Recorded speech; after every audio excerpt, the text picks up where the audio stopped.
If a man dies, shall he live again?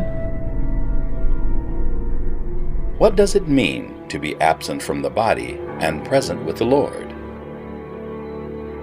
Did Jesus go with a thief to paradise on Good Friday? Did the souls of dead people really cry out from below the altar? Pastor Bohr answers these questions and more in the amazing series,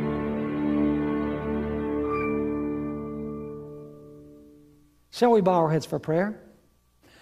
Our Father and our God, we're so thankful for the awesome opportunity of coming into your presence with the express purpose of opening your holy book and studying a portion from that book.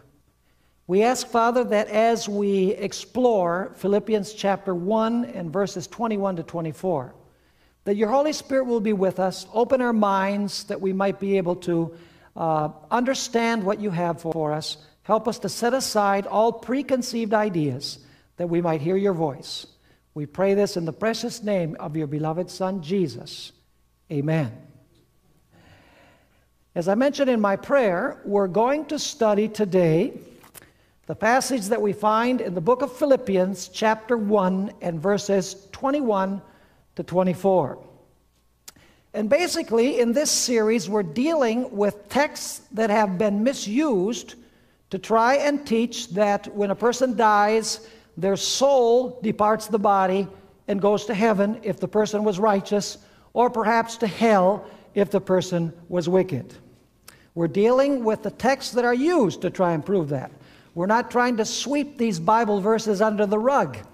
It's very easy to use verses that express our own ideas, like the living know that they will die, but the dead know nothing. The Bible is clear on that. But then you have these difficult verses that you have to deal with. You have to come to terms with them. And so today we are going to discuss another one of these passages. Turn in your Bibles with me then to Philippians chapter 1 and verses 21 to 24. And in a couple of moments, I'm going to go back to verse 20 as well for the context. It says there, here the Apostle Paul is speaking, "For to me to live is Christ, and to die is gain. But if I live on in the flesh, this will mean fruit from my labor. Yet what I shall choose I cannot tell. For I am hard pressed between the two, having a desire to depart and be with Christ, which is far better. Nevertheless, to remain in the flesh is more needful for you."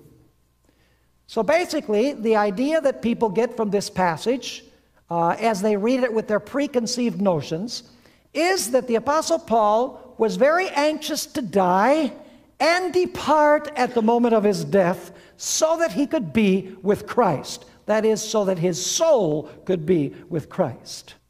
The question is this what the passage is really trying to teach?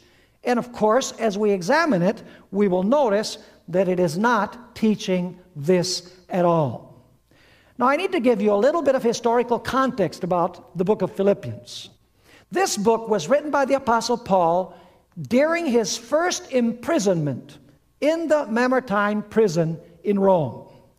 Now, at this point, the Apostle Paul did not know yet whether he was going to be delivered from prison or whether he was going to die the death of a martyr. So he didn't really know what was going to occur, whether he was going to die or whether he was going to be released and live, or whether he was going to be left in prison indefinitely. Now you say, how do we know that this book was written while the Apostle Paul was in prison? Well, let's notice several verses from chapter 1 of Philippians, and we'll read verse 7, and then we'll go to verses 13 and 14. And I want you to notice the terminology. The Apostle Paul is in prison at this point.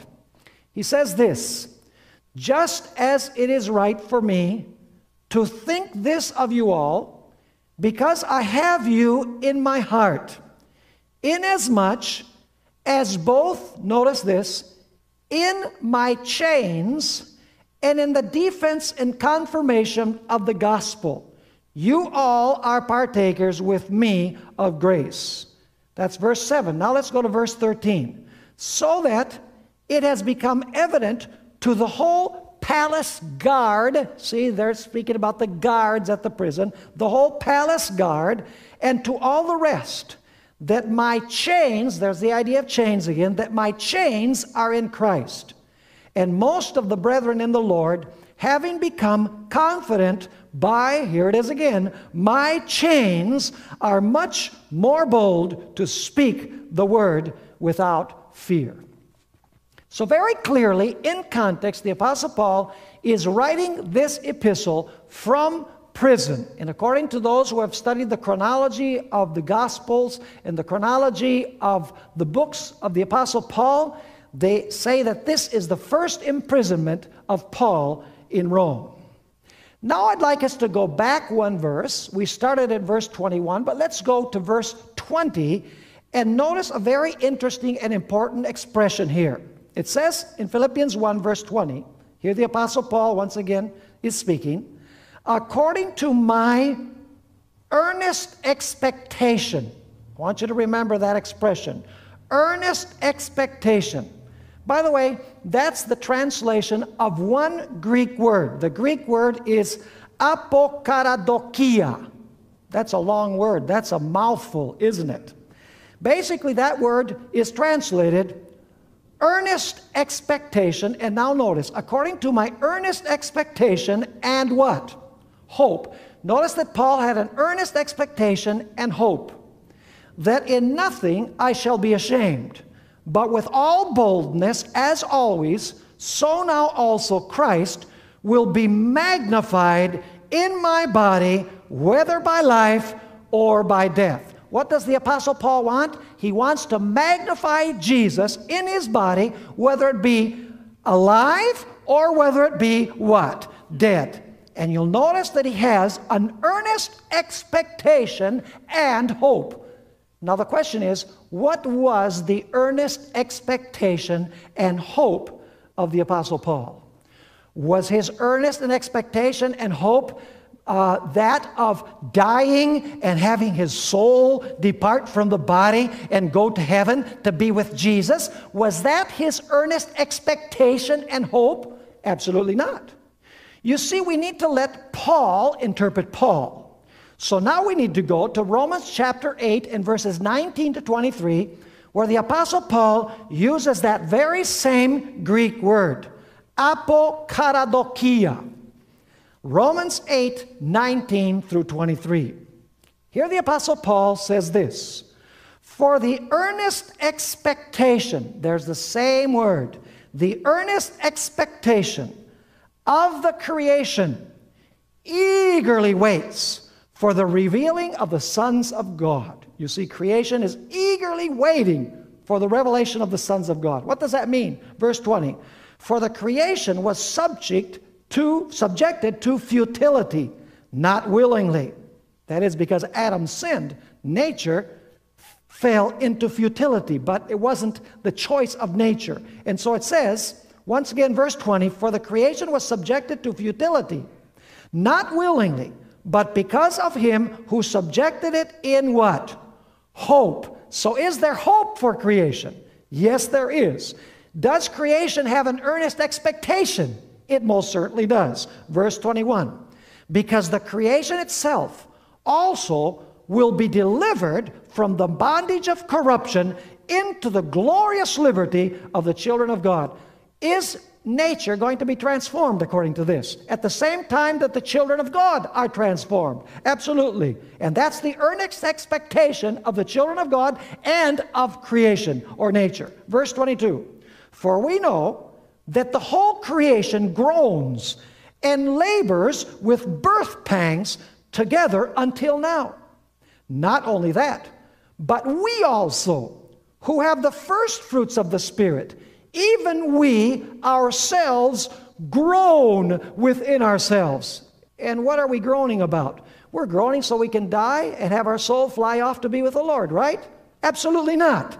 It says, once again, verse 23, not only that, but we also who have the first fruits of the Spirit, even we ourselves groan within ourselves, eagerly waiting for the adoption. And what is the adoption? The redemption of our what? The redemption of our body. So what was Paul's earnest expectation? Was it to die and have his soul go to heaven? No. It was, according to this, the adoption, the redemption of the body. And when does the redemption of the body take place? The Apostle Paul makes it very clear that our body will be redeemed from corruption to incorruption, from mortality to immortality when Jesus comes on the clouds of heaven. Now you'll notice here that the Apostle Paul says that he wants to magnify in his body Jesus, whether it be by life or by death. By the way, that word magnify is also translated glorify God, either by life or by death. Now the question is, how could the Apostle Paul glorify God by his death? You say, that doesn't make any sense. How can you glorify God by your death? The fact is that you can, if you are going to die the death of a martyr. Notice the parallel case of the other great apostle of the early church, the Apostle Peter. Go to John 21 and verses 18 and 19. John chapter 21 and verses 18 and 19. You know, Jesus here was talking about what was going to happen to Simon Peter at the end of his life. Jesus was saying, your arms are going to be extended and you're not going to have any control whatsoever over your body. In other words, they are going to extend your arms and they're going to crucify you. Notice John 21 verses 18 and 19. Most assuredly I say to you, when you were younger, you girded yourself and walked where you wished.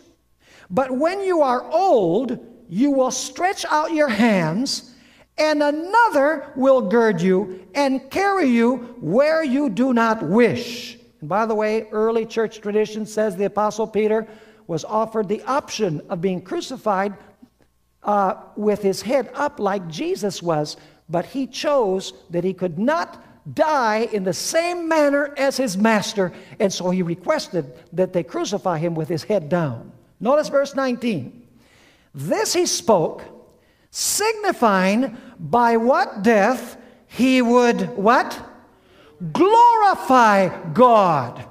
And when he had spoken this, he said to him, follow me. What is it that the death of Peter did?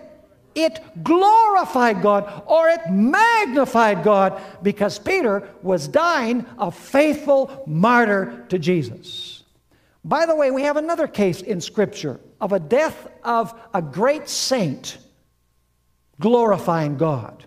Notice Acts chapter 7 and verses 59 and 60. Acts chapter 7 and verses 59 and 60. This is speaking about the death of Stephen, the first Christian martyr. And it says there in verse 59, and they stoned Stephen as he was calling on God and saying, Lord Jesus, receive my spirit.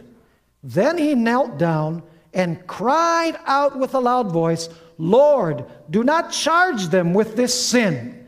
And when he said this, he fell asleep.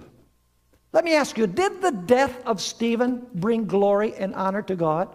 It most certainly did. And we're going to notice that it also bore fruit to the glory of God. You say, what do you mean it bore fruit to the glory of God?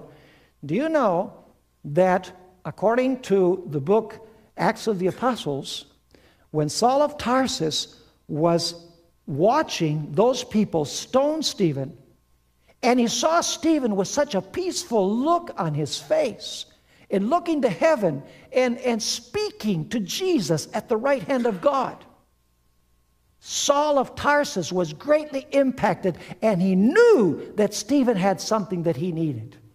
Of course, in reaction to quiet his conscience, he immediately went to persecute the church to Damascus. But you know what happened? He was knocked to the ground, a voice spoke to him, and to make a long story short, Saul of Tarsus became the great apostle Paul. It all began when the stoning of Stephen was taking place, and the Bible says in Acts chapter 6 and verse 15 that the face of Stephen was like the face of an angel. And so what is the Apostle Paul saying? He's saying, if I die the death of a martyr, because he knew he was going to die the death of a martyr, he says, my death will what? My death will bring glory and honor to God. My death will magnify the Lord. Now notice what the Apostle Paul continues saying in Philippians 1 and verse 21. He says, for to me to live is Christ, and to die is gain. Now you say, now wait a minute. How can the Apostle Paul say that to die is gain? We can understand that to live for Christ, that is a blessing. But in what sense is the Apostle Paul gaining by dying? Well, the fact is that the Apostle Paul at this period in his ministry was very, very tired. In fact, I want to read you what the Apostle Paul had gone through at this point of his life. 2 Corinthians 11, verses 23 to 28. This was quite an experience of the Apostle Paul. 2 Corinthians 11, 23 to 28. Here the Apostle Paul is describing the many trials of his life. Are they ministers of Christ? He's speaking about his accusers. I speak as a fool. I am more. In labors, more abundant. In stripes, above measure. In prisons, more frequently. In deaths, often. From the Jews, 5 times I received 40 stripes minus 1. 3 times I was beaten with rods. Once I was stoned. 3 times I was shipwrecked. A night and a day I have been in the deep. In journeys often, in perils of waters, in perils of robbers, in perils of my own countrymen, in perils of the Gentiles, in perils in the city, in perils in the wilderness, in perils in the sea, in perils among false brethren, in weariness and toil, in sleeplessness often, in hunger and thirst, in fastings often, in cold and nakedness. And then notice he says, besides the other things, what comes upon me daily, my deep concern for all the churches. Would you say that the Apostle Paul at this point was pretty tired? After going through all of these experiences, the Apostle Paul is worn out. So he's saying, for me, actually to die would be what? Would be gain. Why would it be gain? Notice Revelation chapter 14 and verse 13. You see, in death, what happens? The Bible uniformly says that at the moment of death, we go to sleep. We just read it in Acts chapter 7 and verse 60 about Stephen. It says there that when he was stoned, he fell asleep. Let me ask you, is sleep an enjoyable experience? Do you rest from your daily labors? Absolutely. Now notice what it says in Revelation 14 verse 13. Then I heard a voice from heaven saying to me, write, blessed are the dead who die in the Lord from now on. Yes, says the Spirit, that they may rest from their labors and their works follow them. So what happens with people when they die? They go and they what? And they rest. Even today we say, the person was laid to what? The person was laid to rest. We don't mean that the body was laid to rest. We mean that the total person was laid to rest. And so the Apostle Paul is saying, for me to die, that would be gain because I would rest. Did the Apostle Paul have the security that if he died, he was dying in Christ and he would resurrect someday? He knew that it was just a moment of unconsciousness. And so he knew that if he died, the next thing he was going to hear was the voice of Jesus. So he says, if I could rest from my labors, if I could just pass away, that would be gain because I wouldn't have to suffer and go through these tribulations anymore. Are you understanding what the Apostle Paul is saying? But then the Apostle Paul says something else. Notice verse 22. But if I live on in the flesh, that is, if I don't die, to die would be gain, he says. But if I live on in the flesh, this will mean fruit from my labor. Now, we need to ask the question, what does the Apostle Paul mean when he says, if I live on in the flesh. You know, some people take that and say, see, the Apostle Paul was saying that he didn't want to live in the flesh anymore. He wanted to live as a disincarnated spirit or soul in the presence of the Lord. What did the Apostle Paul mean when he said to live in the flesh? What he's actually saying is that if I live in my present body, in my present existence, in a world where my body is corruptible and mortal. Let's notice several other texts from the Bible that use this expression flesh or flesh and blood. Notice 1 Corinthians chapter 15 and verse 50. 1 Corinthians chapter 15 and verse 50. It says there, now this I say, brethren, that flesh and blood cannot inherit the kingdom of God. Let me ask you, does that mean that in the kingdom of God we're not going to have flesh and blood? Does that mean that we're going to have some ghostly existence with no flesh and blood at all? Of course not. When it says flesh and blood shall not inherit the kingdom of God, that phrase is explained in the next phrase. It says, nor does corruption inherit incorruption. So what does flesh and blood mean? It means our body in its present state of what? Of corruption.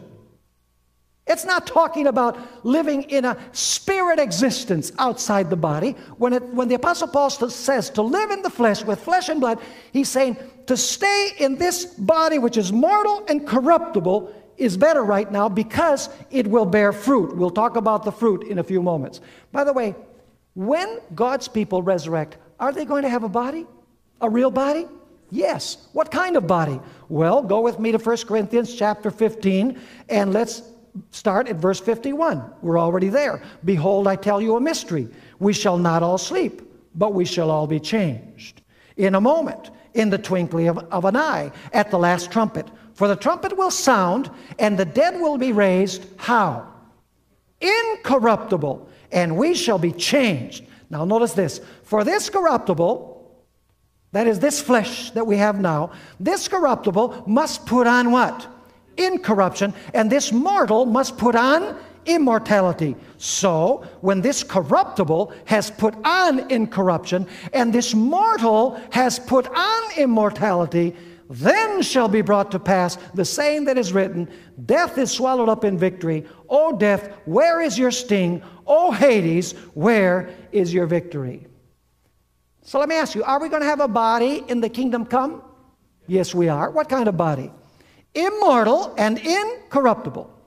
But now we are in the flesh. We have flesh and blood, which means our present existence, our corruptible, mortal body. It's not that we now have a body and then we're not going to have a body. It means that now our body is corruptible and mortal, then our body will be immortal and incorruptible. Are you understanding what I'm saying? Now, let's look at another text that speaks about being in the flesh. Notice Hebrews chapter 5 and verse 7. By the way, while you're looking for Hebrews 5 verse 7, let me ask you this question. Do you believe that Jesus today has a body? Do y'all believe he has a body? Does that body have bones and blood? Yes? Absolutely. We're going to notice it in a minute. But now notice the expression that is used about Jesus while he lived in this earth in a body that was subject to death and subject to weakness and subject to suffering. Notice Hebrews 5 verse 7. Who in the days of his flesh, so now he doesn't have flesh, right? Of course he does. Is it a different kind of flesh? Yes, because his flesh now is what? Incorruptible and immortal. Who in the days of his flesh, when he had offered up prayers and supplications with vehement cries and tears to him who was able to save him from death, and was heard because of his godly fear. Notice also Hebrews chapter 2 and verse 14. Hebrews chapter 2 and verse 14. It says there, inasmuch then as the children, that's us, have partaken of flesh and blood, he himself likewise shared in the same. So did Jesus have flesh and blood like we have flesh and blood? Yes. Was he subject to death at that point? Of course, because he did die. And so it says that through death he might destroy him who had the power of death, that is the devil. So Jesus had flesh and blood. Question, did Jesus still have flesh and blood and bones after his resurrection? Of course he did. So when Jesus came forth from the grave, was he some kind of ghost or some kind of soul or spirit entity? Of course not. Notice what we find in Luke 24 and verse 39. Luke 24, 39. This is after the resurrection. Jesus says to his disciples, "Behold my hands and my feet." Did Jesus have hands and feet? So did he have a body? Of course he did. "Behold my hands and my feet, that it is I myself. Handle me and see. For a spirit does not have" what? "Flesh and bones, as you see that I have." So does Jesus have flesh and bones today? Of course he does. What is the distinction then? The distinction is, in the days of the flesh simply does not mean contrasting the flesh with the spirit or the soul. It's contrasting our present existence of corruptibility and mortality with our future existence of immortality and incorruptibility. Now, notice 1 Corinthians 15, 42 to 44, that puts it all together. 1 Corinthians 15, verses 42 to 44. "So also is the resurrection of the dead. The body is sown in corruption. It is raised in incorruption. It is sown in dishonor. It is raised in glory. It is sown in weakness. It is raised in power. It is sown a natural body. It is raised a spiritual body." There is a natural body and there is a spiritual body. I'd like to read a very interesting statement from Ellen White, the book Maranatha, which is a devotional book, page 301, where she speaks about the spiritual body and its relationship to the physical body. She says, Paul illustrates this subject, the subject of the verses that we just read. Paul illustrates this subject by the kernel of grain sown in the field. The planted kernel decays, but there comes forth a new kernel. Is this true, those of you who are into agriculture? Sure. The natural substance of the grain that decays is never raised as before, but God giveth it a body as it hath pleased him. A much finer material will compose the human body, for it is a new creation, a new birth. It is sown a natural body, it is raised a spiritual body. Now, why does the Apostle Paul say, but if I live in the flesh, this will mean fruit from my labor? In other words, if I live in this present existence, this will produce fruit. What did he mean by fruit? Well, let's go to Colossians chapter 1 and verses 5 and 6. Let's allow Paul to interpret Paul. Colossians 1, verses 5 and 6.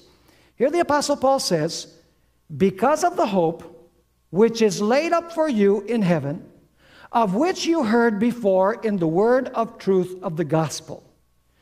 So he's talking about the preaching of the gospel, which has come to you, as it has also into all the world, and is bringing forth what? Fruit, as it is also among you since the day you heard and knew the grace of God in truth. So how was the preaching of the gospel bearing fruit?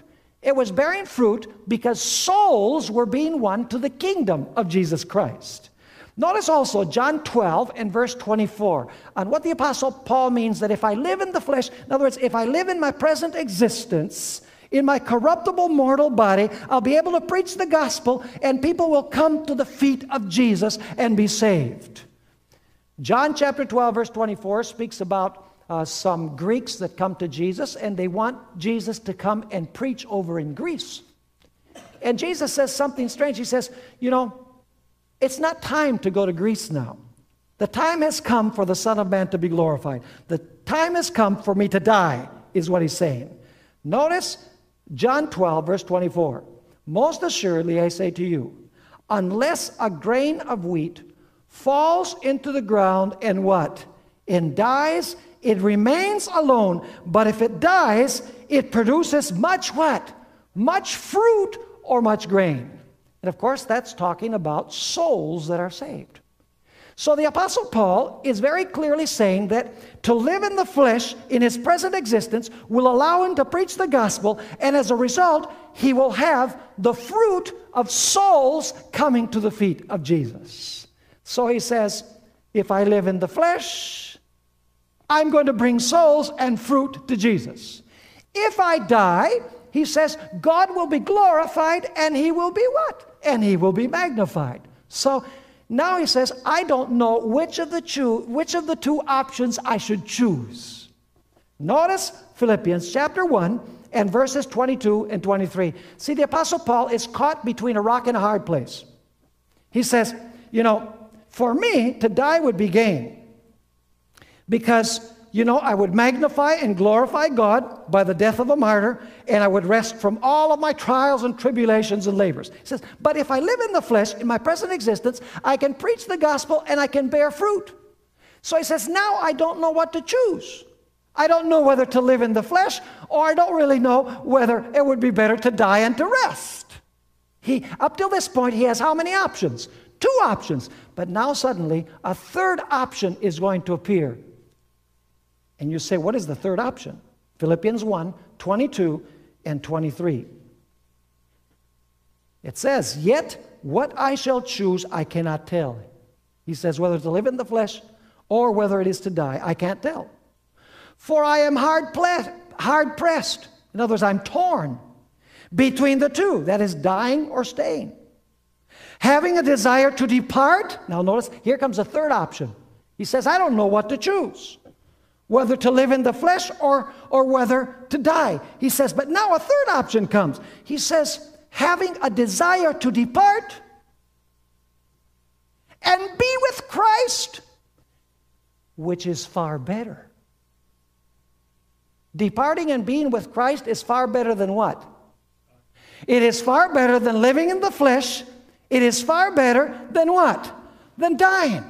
Now the question is, when did the Apostle Paul expect this moment to be? When he would depart and be with Christ, which would be far better? Was it that he would die and at that moment he would depart to be with Jesus? Of course not. Because he says, I don't know whether to choose death or life. I don't know whether to live in the flesh, or I don't know whether it would be good to rest from my labors. He says, but there's something that's better than either of those. And that is to depart and to be with whom? And to be with Jesus, which would be far better than what? Than living in the flesh, far better than simply dying. In other words, the Apostle Paul is presenting a third option. He's saying translation is better than living in the flesh. Translation is better than simply dying. In other words, I would love to be translated to heaven from what? From among the living. By the way, does this text tell us when he expected to depart? Does the text say, Christians read it this way, yet what I shall choose I cannot tell, for I am hard pressed between the two, having a desire to depart the moment I die and be with Christ, which is far better. That's the way Christians read it. See, they add to the verse. They say, I want to depart. I want to die and I want to depart. By the way, does it say here, I would love to die and have my soul depart to be with Christ? No, these are assumptions that are added by Christians because they're reading their preconceived notions into Scripture. They're reading Greek philosophy into the Bible instead of allowing the Bible to speak for itself. Now the question is, when did the Apostle Paul expect to be with Jesus? Should we let Paul tell us? Was that at the moment of death? Absolutely not. Go with me to Philippians 3, verses 10 and 11. By the way, it's the same book. Do you think the Apostle Paul in chapter 3 would contradict what he said in chapter 1? Of course not. When did the Apostle Paul expect to be with Jesus? What did he look forward to if he should die? Was he looking forward to his soul flying off to heaven, or was he looking forward to the resurrection of the dead? Notice Philippians 3, 10 and 11. That I may know him, that is Jesus, and the power of his resurrection, and the fellowship of his sufferings, being conformed to his death. Notice, being conformed to his death, that my soul can fly off to heaven when I die. That's not what it says. Being conformed to his death, if by any means I may attain to my immortal soul going to heaven. That's not what it says. It says that I may attain to the what? To the resurrection of the dead. What was the hope of the Apostle Paul? It was not dying and having his soul go to heaven. It was dying and then having Jesus resurrect him from the dead. The very book of Philippians tells us that. Now also notice 1 Thessalonians 4, 13 and 14. And here we're going to deal with another problem that Christians bring to the fore. They misread this text to give the idea, and I'll tell you what the idea is. It's the idea that when a person dies, listen to this. The body goes to the grave. The soul flies off to heaven to be with Jesus. And then when Jesus comes back the second time, he brings with him all of the souls of those who went to heaven when they died, and all those souls now are joined with the body, and then Jesus takes the soul and the body together back to heaven. Is that really what Jesus was trying to teach? Is that what the Apostle Paul was even trying to teach? Of course not. But let's read this problematic passage, and then I'm going to give you a simple explanation of what Scripture is telling us. 1 Thessalonians 4, 13 and 14. But I do not want you to be ignorant, brethren, concerning those who have fallen asleep. Who are those who have fallen asleep? Those who have what? Those who have died. Lest you sorrow as others who have no hope. Now here comes the verse. For if we believe that Jesus died and what? Rose again. Where did Jesus go after he rose again? He went to heaven, right? He went to his Father's house. Would you agree with that? He died, he resurrected, and he was taken by the angels to where? To his Father's house, to the presence of his Father. Very clearly. We're going to notice that in a moment. For if we believe that Jesus died and rose again, now notice, even so, what does even so mean? Just like this, in the same way, even so, God, is this God the Father or Jesus? This is God the Father. God will bring, who's going to bring? God is going to bring, not Jesus. God will bring with whom? God will bring with Jesus to where? To heaven, to where the Father is. That's right. It says, once again, for if we believe that Jesus died and rose again, even so God, God the Father, will bring, that is to heaven, with him, that is with Jesus, those who what? Those who sleep in Jesus. Now you say, now is this really true? That it's not speaking about Jesus bringing anybody with him, but it's speaking about Jesus taking those people from earth with him to God, to the Father in heaven? Absolutely. The context makes it very, very clear. Let's notice a few details before we read the succeeding verses. John 8, verse 29 tells us that the Father sent Jesus to this world. Notice John 8, verse 29. And this is just rudimentary. This is elementary. But we need to have it in order to understand this passage. It says here in John 8, 29, and he who sent me is with me. Who is the one who sent Jesus? God the Father. He who sent me is with me. The Father has not left me alone, for I always do those things that please him. So let me ask you, did the Father come down with Jesus, or did the Father send Jesus? Did the Father stay in heaven when he sent Jesus the first time? Of course. He stayed up there and he sent Jesus. Now, notice John 16, verse 28, where this idea is corroborated. John 16 and verse 28. Jesus says, I came forth from where? From the Father. In other words, he was sent by the Father and have come where? into the world. And then he says, again, I leave the world and what? Go to the Father. Where was the Father all the while Jesus was on earth? The Father was in heaven. That's why he taught us to pray, Our Father, which art everywhere. No, he taught us to pray, Our Father, which art where? Which art in heaven. So are you understanding this? That the Father stayed in heaven, he sent Jesus, and then Jesus died, he resurrected, and he what? He came back to his Father. Brought by whom? By the angels. Thank you. Now notice Revelation 12, verse 5. Revelation chapter 12, verse 5. In case you don't believe that Jesus was caught up by God to God's throne, it's very clear here. It says in Revelation 12, verse 5, speaking about she who bore Jesus, she bore a male child who was to rule all nations with a rod of iron, and her child was caught up to God and to his throne. So where was Jesus caught up to? After he died and resurrected? To the Father's throne. So notice the sequence. Jesus was sent by the Father stayed in heaven. Jesus came, he died, he resurrected, and then he was brought by the angels back to the Father's throne, and he sat next to his Father on the throne. Is that sequence clear? Now let me ask you this.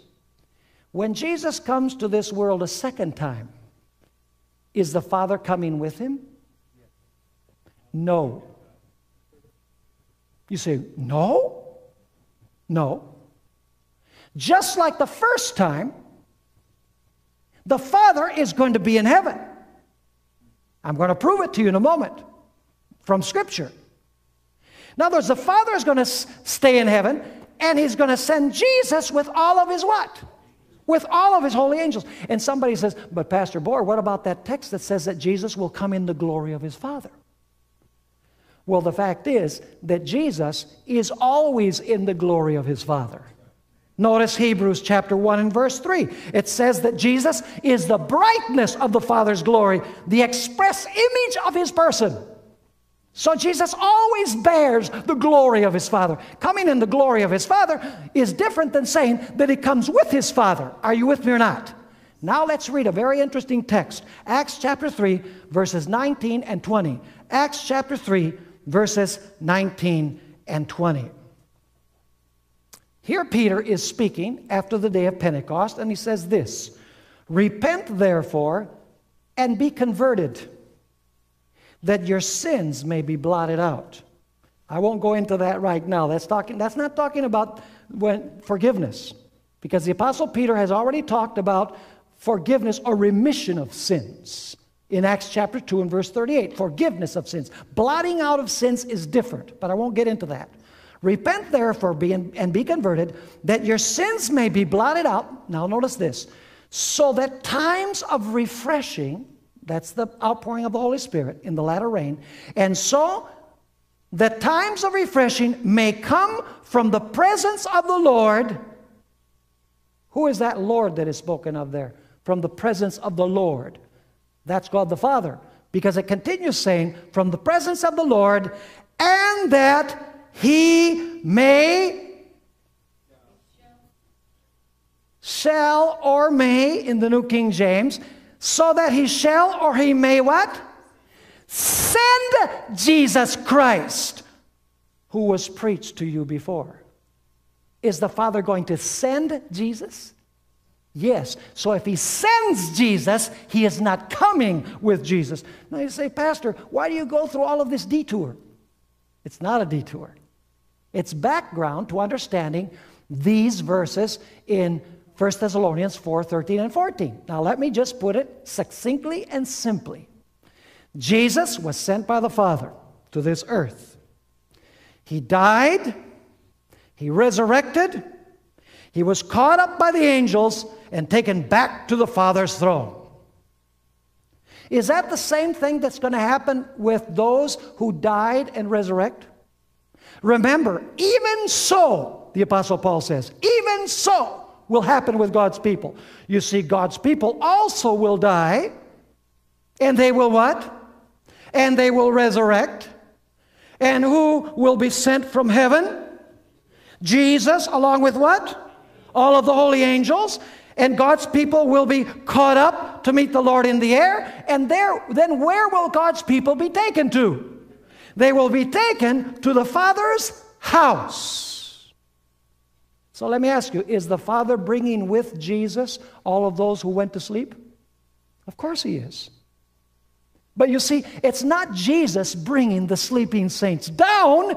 It is Jesus bringing the sleeping saints up. Are you with me? I hope so. I see some of you with a puzzled look. I don't know how I can make it any clearer. Do you want me to repeat it again?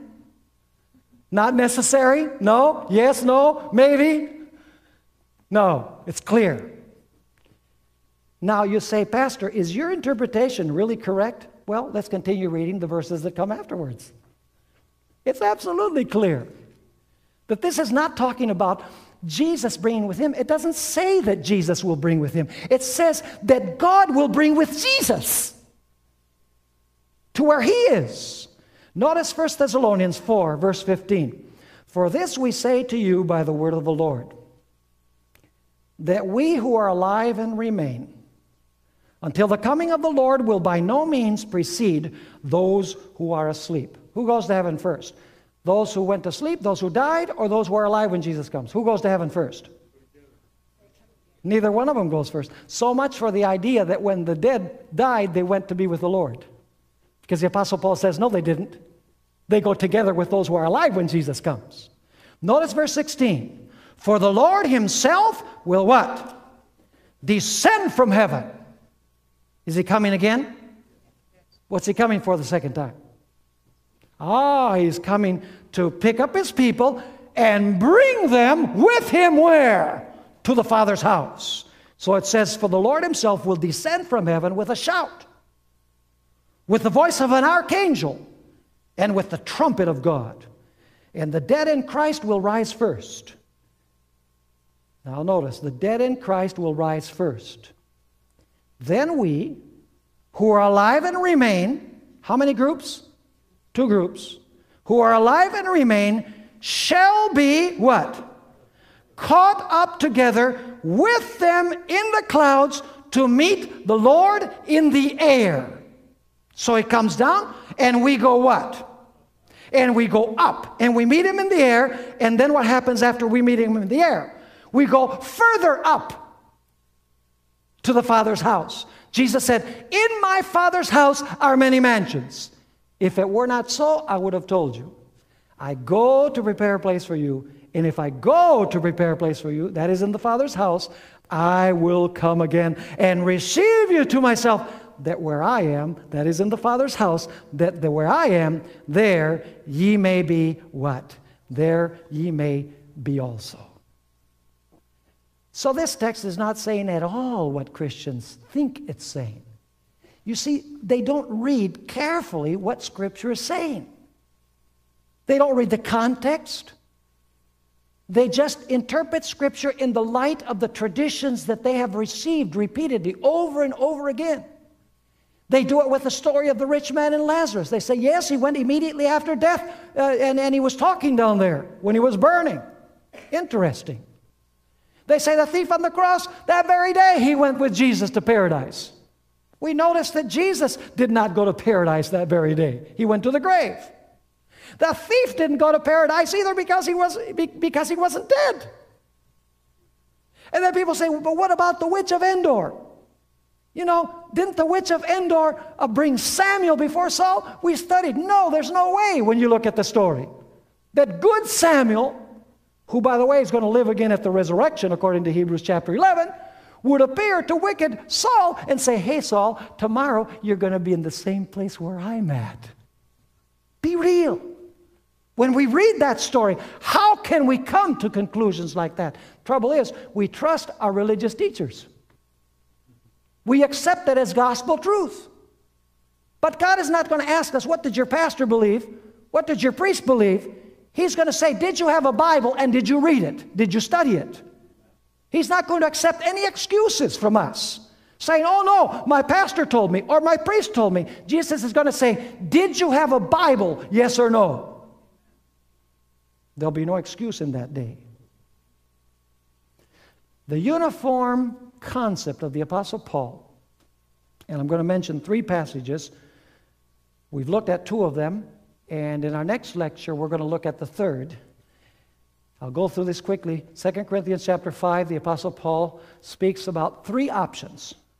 Being alive, being naked, we'll deal with this in our next lecture, which means being dead, and in the 3rd place, being translated. In 1 Thessalonians chapter 4, the Apostle Paul also speaks of us being alive, going to sleep, and being translated. In Philippians chapter 1, the Apostle Paul says, living in the flesh is more productive of fruit because I can preach the gospel. He says, but if I die, I know that I will go to heaven, but it would be much better if I could be what? If I could be translated. Now let's go to one last passage before we finish this study. 2 Timothy chapter 4, verses 6 through 8.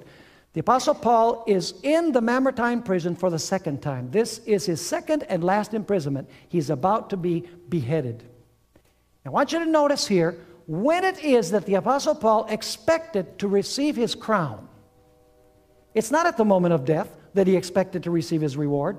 It will be at the moment when Jesus comes. 2 Timothy 4, verse 6. Here the Apostle Paul says, for I am already being poured out as a drink offering, and the time of my departure is at hand. He's talking about his departure from the land of the living. He says, I have fought the good fight. I have finished the race. I have kept the faith. Finally, there is laid up for me, in other words, there is stored up for me, the crown of righteousness, which the Lord, the righteous judge, will give to me immediately after my death. No, that's not what it says. That's the way that Christians interpret it. It says, which the Lord, the righteous judge, will give to me on that day. What day is that? On that day.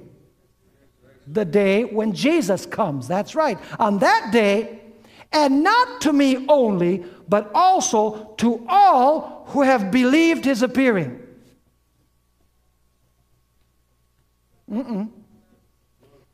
All those who have taught his appearing. All those who have preached his appearing. It's not enough to believe it, or to teach it, or to preach it. The Apostle Paul says that there is a crown prepared for all those who have what? Who have loved his appearing. When is it that Jesus is going to give the crown to those who have overcome?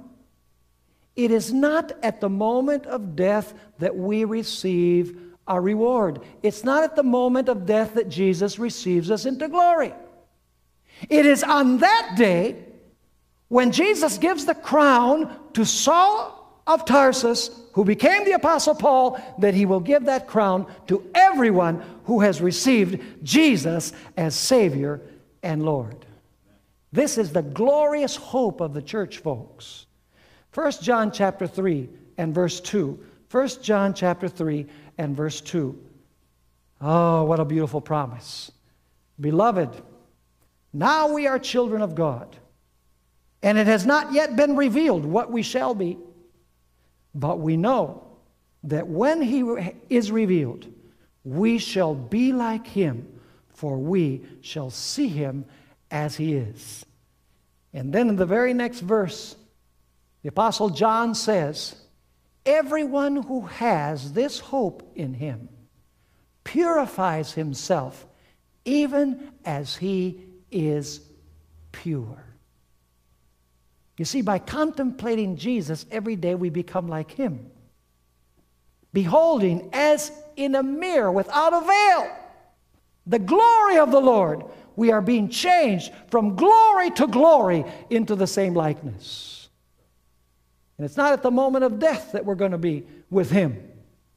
At death, we go to the grave, we sleep, we rest. But the next wakeful moment, the next instant, we will hear the voice of Jesus, our Savior and Lord, calling us from the grave. And when we wake up, if we should die before Jesus comes, it will be like no time has passed from the time we died till our next thinking moment.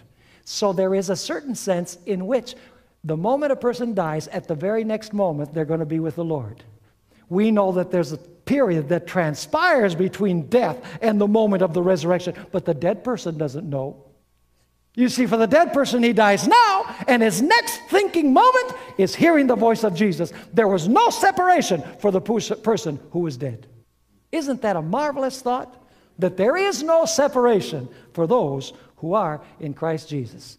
But then the Apostle Paul ends this passage by expressing these words.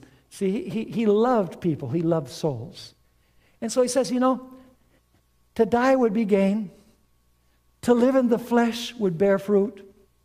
To be translated would be far better. But then he says in verse 24, nevertheless, to remain in the flesh, that is, to remain in my corruptible, mortal body, is more needful for you. How unselfish. He says, you know, I'd love to depart and be with the Lord. To die would be gain. I would rest from my labors.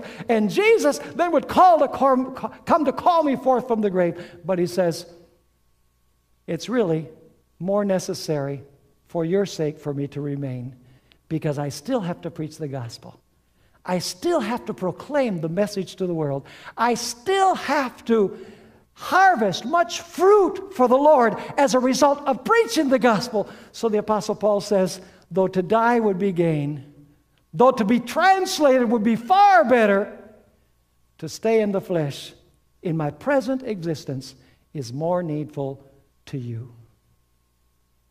And we know that the Apostle Paul died. He produced much fruit. His crown will have many stars.